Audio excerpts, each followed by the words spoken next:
Okey. Wait a minute. Okey.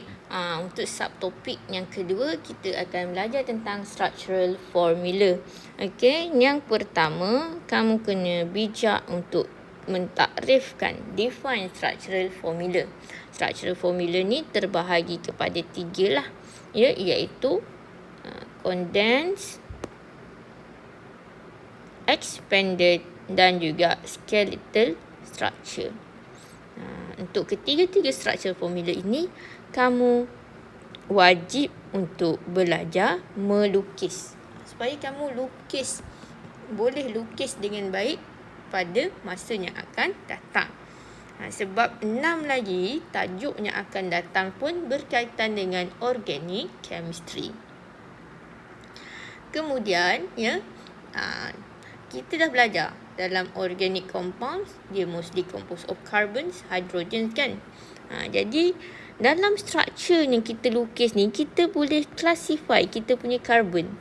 Sama ada dia primary, secondary, tertiary dan juga quaternary carbon. Dan yang keempat, kita boleh classify hydrogen. Sama ada dia primary, secondary and tertiary hydrogens juga. Okey. Jadi kita ada 3 jenis structure formula: expanded, condensed dan juga skeletal. Kalau expanded structure, apa yang kita nak lihat, dia indicate, dia menunjukkan bagaimana atoms are attached to each other. Okay, but not represent the actual shapes of the molecule. Ini nanti saya tunjuk kemudian. And then condensed structure, kalau condensed pula, dia does not show single bonds between carbon and hydrogen atoms. Tetapi kalau kita ada double dan triple bond, kita akan tunjukkan. Okay, so all atoms that are attached to a carbon are written immediately after that carbon. Ni kalau penerangan ni susah lah kan nak faham. Nanti kita tunjuk bentuk dia macam mana. Kemudian kita ada skeletal structure. Kalau skeletal structure ni, kita hanya menunjukkan carbon skeleton. Dalam bentuk kerangka-kerangka sahaja. Dan untuk atom hidrogen kita tak tunjukkan. Tetapi atom selain hidrogen seperti oksigen, klorin dan nitrogen kita akan tunjukkan. Okey. So saya akan tunjukkan cara nak lukis.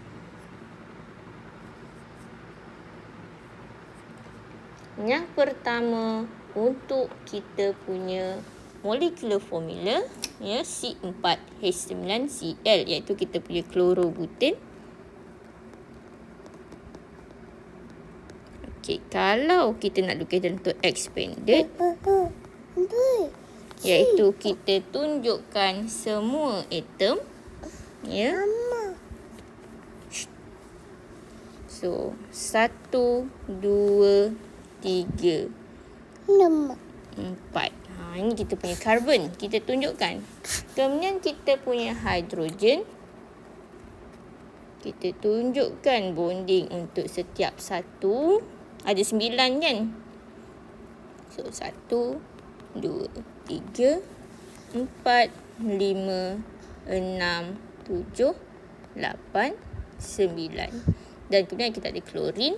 Okay, so this one ialah kita punya klorin. Okay, rules untuk lukis ni kamu kena ingat. Untuk setiap carbon atom, okay, hanya boleh buat 4 bond. Hanya boleh buat 4 bond. Ini memang rules yang kita boleh pakai sampai bila-bila. Okay.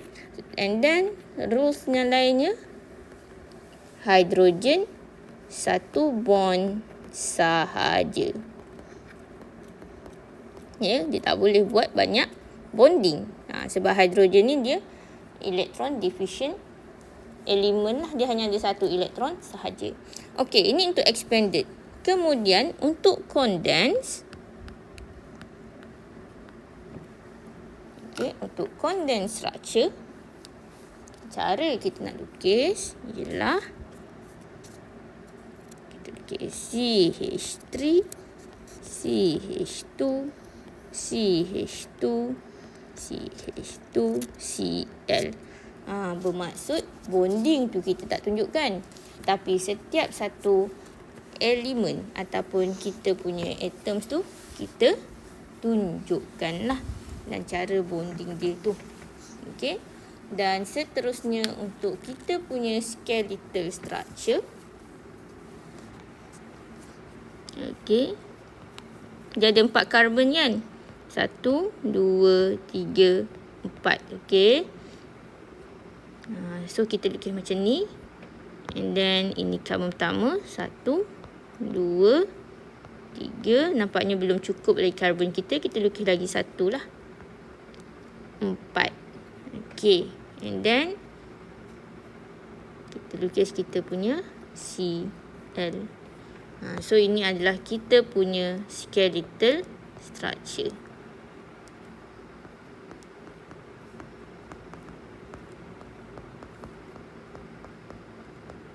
Kalau skeletal structure, kita punya bonding, ya, karbon dengan hidrogen tu kita tak tunjukkan.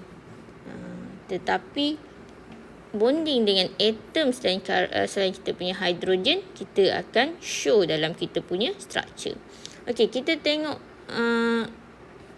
yang selain daripada klorobutin. Contohnya cyclobutin. Cyclobutin ni adalah cyclic compound, ya. C4H8. Dia merupakan cyclic compound. Ya, kalau cyclic ni dia macam ni lah. Dia berbentuk ring, sama ada begini, macam ni. Of course you all dah pernah belajar waktu kamu SPM dululah, ya. Okey, so kalau cyclobutin dia ada 4 karbon. Jadi untuk expanded, kita kena tunjukkan setiap satu bonding. So 1, 2, 3, 4. 4 karbon kita lukis siap-siap. Dan setiap karbon ada 4 bond. So sebagai contoh, karbon A kita ni, dia dah buat 2 bonding. Ni bonding 1, bonding 2. Sama juga dengan karbon yang lain, dia sebab dia identical. Okay, so setiap satu karbon hanya boleh buat lagi 2 bonding sahaja. Jadi kat mana kita nak letak hidrogen kita? Kita boleh letak di sinilah. Jadi setiap satu karbon ni akan buat bond dengan 2 hidrogen.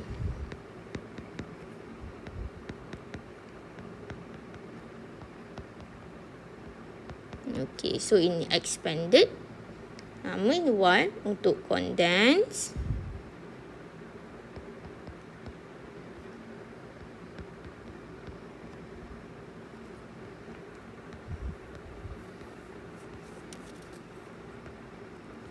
sorry.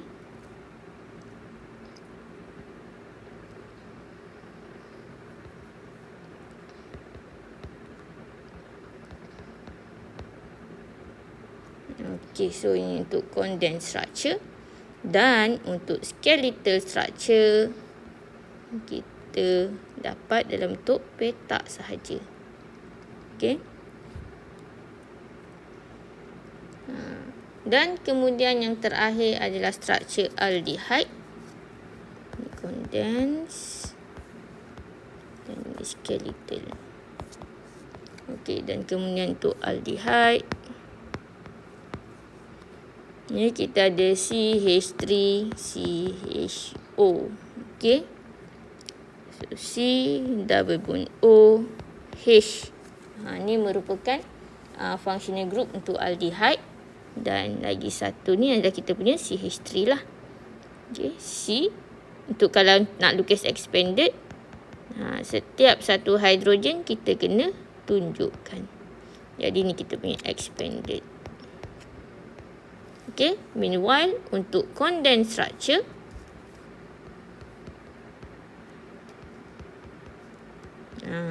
kita punya bonding antara karbon dengan karbon dan karbon dengan hidrogen kita tak tunjukkan. Tetapi karbon dengan oksigen punya bonding kita tunjukkan. So ini kita punya condense. Dan untuk kita punya skeletal structure, ya, ni karbon pertama, ini karbon yang kedua, dan ini kita punya hidrogen. Okey, dan kemudian pada karbon kita yang kedua, ya, kita lukis double bond O. Ni kita punya double bond O. So ini merupakan kita punya skeletal structure. Okey.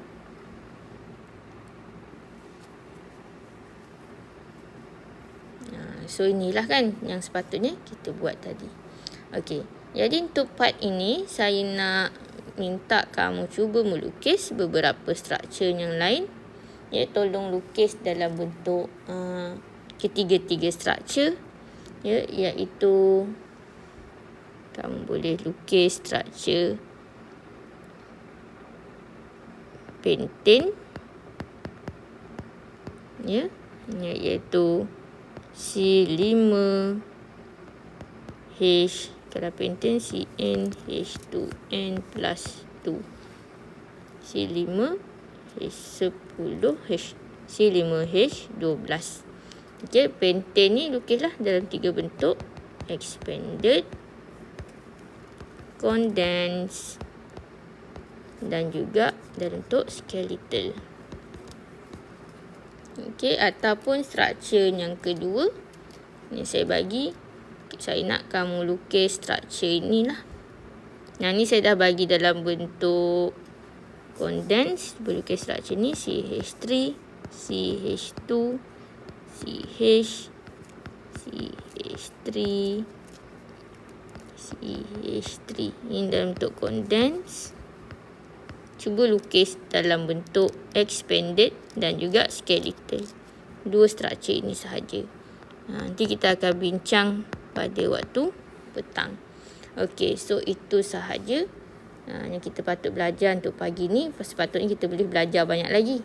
Tapi saya tahu kalau video kamu tak boleh nak belajar lama-lama. Okey, so itu sahaja.